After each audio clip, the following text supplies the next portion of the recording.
हर हर महादेव साथियों, आप सभी का मेरे चैनल लव यू जिंदगी में तहे दिल से स्वागत है। आप सुन रहे हैं अर्चना वर्मा की लिखी हुई कहानी वफा। अब हम करेंगे का 23वां भाग। अपने पापा के मुंह से अपनी अंजलि की सगाई की बात सुनकर आदित्य को विश्वास ही नहीं हो रहा था। और अरे जाना, यहीं से मुंह खोले आंखें पड़े उसको देखता रहेगा कि जाकर अंगूठी भी पहनाएगा। रणविजय ने लगभग आदित्य को धक्का देते हुए कहा, यार मुझे पिंच करना, कहीं मैं सपना तो नहीं देख रहा। आदित्य खोए खोए बोला। आदित्य की बात सुनकर अभिनव ने एक जोरदार छींटी आदित्य को काटी। आओ, मार डालेगा क्या साले, आदित्य जोर से चिल्लाया। आदित्य की इतनी ऊंची आवाज सुनकर सब लोग उसकी तरफ देखने लगे। आदित्य झेपते हुए मुस्कुरा दिया। पिंच करने के लिए तूने ही कहा था, अभिनव ने याद दिलाते हुए कहा। याद है मुझे, पिंच करने को कहा था, जान लेने को नहीं। वह तो मुझे कुछ विश्वास नहीं हो रहा था कि आज मेरे अमरीश पुरी ससुर जी अचानक से इस स्वीट रोल में कैसे आ गए हैं और तू मेरा स्वीट सर साला आज असली खलनायक बना हुआ है। अरे शर्म कर, तेरी बहन शादी से पहले ही विधवा हो जाएगी। आदित्य ने अभिनव को घूरते हुए कहा। मुझे मत देख, मैं तुझे ये बताना चाह रहा था कि तेरी शर्त पूरी हो चुकी है। अब मेरी बारी है, तू नव्या की शादी अब मुझसे कराएगा, याद रखना, अभिनव ने आदित्य को याद दिलवाते हुए कहा। हाँ याद है, याद मत दिला, पहले तू मेरा साला बन जा तो मैं तुझे अपना जीजा बना लूंगा। आदित्य ने कहा, अगर तुम दोनों का जीजा साला खेलना हो गया हो तो जाकर स्टेज पर अंजलि को अंगूठी पहना दे, वरना अंकल का डिसीजन चेंज होते टाइम नहीं लगेगा। रणविजय ने आदित्य से कहा, जहां स्टेज पर उसका इंतजार हो रहा था। शुभ शुभ बोल ना यार, इतनी शुभ घड़ी में काहे को ऐसी बात निकाल रहा है।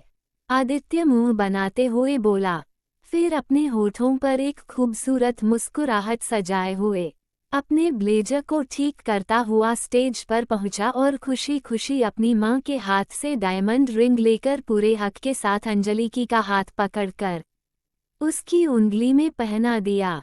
पूरा पार्टी हॉल एक बार फिर से तालियों की गड़गड़ाहट से गूंज उठा।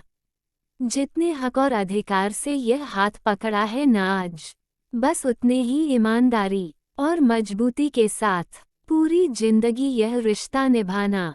बरखुरदार, अधिराज जी ने आदित्य की ओर झुकते हुए कहा और उसके कंधे पर अपना मजबूत हाथ रख दिया।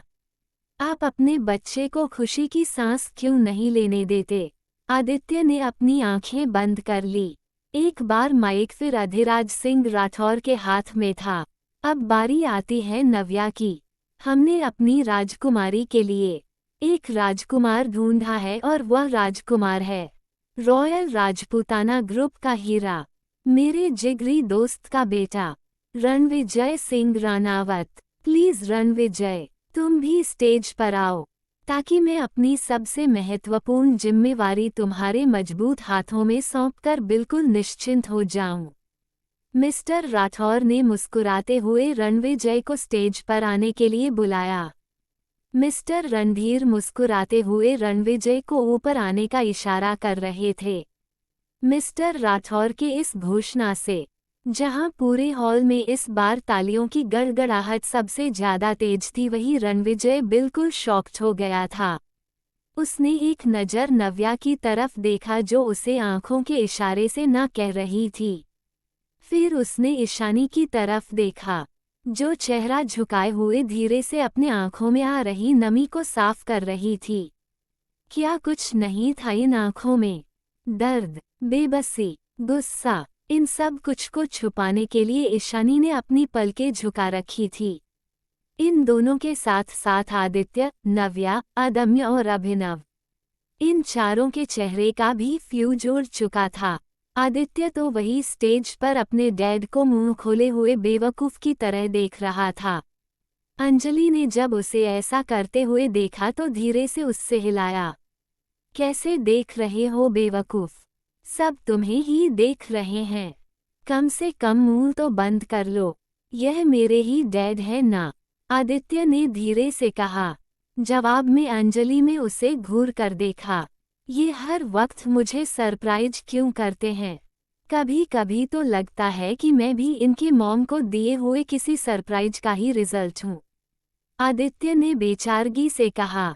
रणविजय ईशानी के पास जाना चाहता था, जो कि नम आंखों के साथ मुस्कुराते हुए ताली बजा रही थी और आंखों में रणविजय को उसकी इस खुशी के लिए बधाई भी दे रही थी। रणविजय का दिल कट कर रह गया। हैदराबाद ट्रिप में उसकी और ईशानी की नज़दीकियां इतनी बढ़ गई थी कि अब शादी तो केवल औपचारिकता मात्र थी।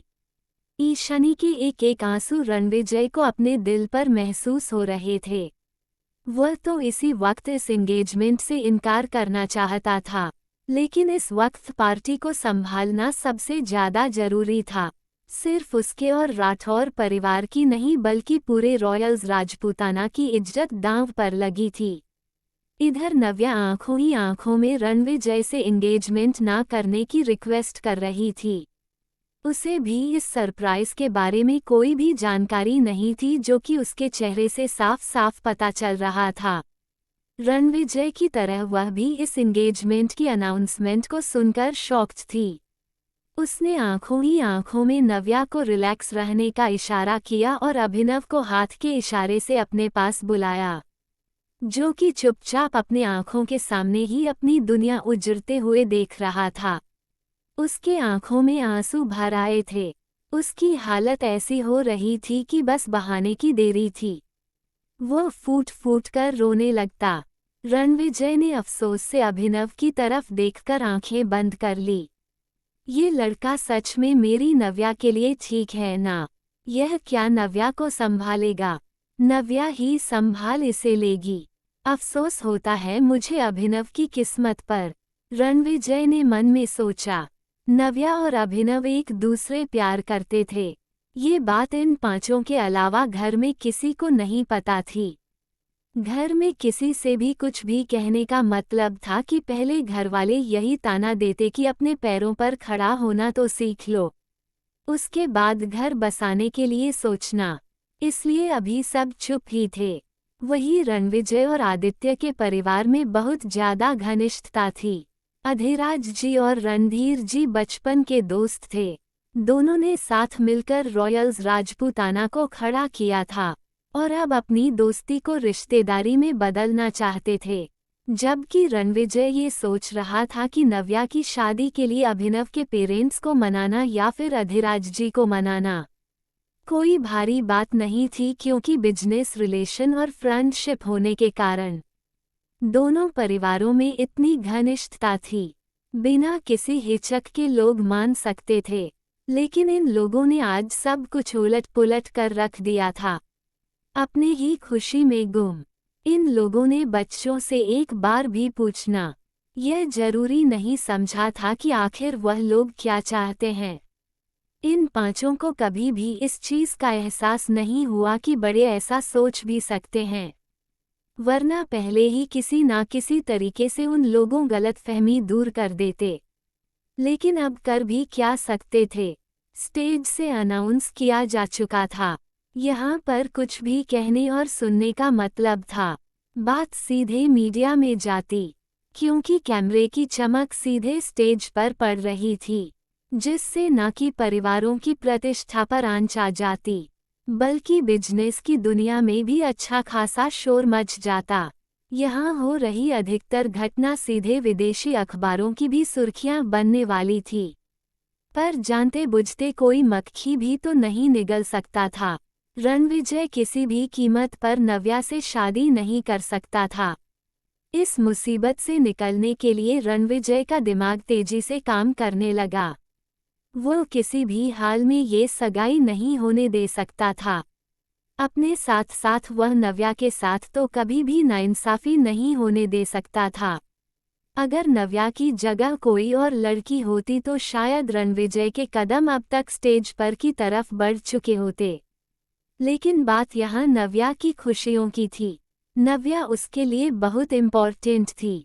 अब क्या करेगा रणविजय, कैसे रोकेगा अपनी सगाई नव्या से होने से, और इन सब चीज़ों का क्या असर पड़ेगा ईशानी पर, जानने के लिए बने रहे अगले भाग तक। तब तक के लिए खुश रहिए, मस्त रहिए, हंसते रहिए और यही यूट्यूब पर मिलते रहिए। वीडियो को लाइक और चैनल को सब्सक्राइब करना मत भूलिएगा। हर हर महादेव।